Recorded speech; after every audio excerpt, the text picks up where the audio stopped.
Genaro Pérez Villamil naceu en Ferrol o 3 de febreiro de 1807 e formou a súa personalidade como paisaxista baixo a directa influencia do mestre inglés David Roberts, introducindo así en España esta nova visión romántica da paisaxe. Obras características como Banda de touros xunto a un río ao pé dun castelo,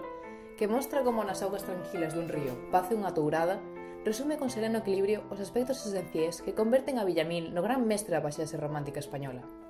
A pesar da sobriedade da súa composición, a paisaxe está resolvida coa súa técnica máis exquisita a base dun debuxo detido e atento que describe con precisión vibrantes matices e contraluces na follaxe das árbores, pero, sobre todo, as trazas das arquitecturas,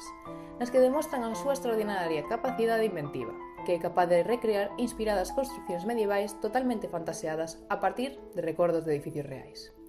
Pérez Villamil chegou mesmo a viaxar a Inglaterra, e é moi probable que nesa viaxe coñecese dun modo directo a pintura de Turner, cuxa grandiosidade non deixou de reflectir nas súas obras.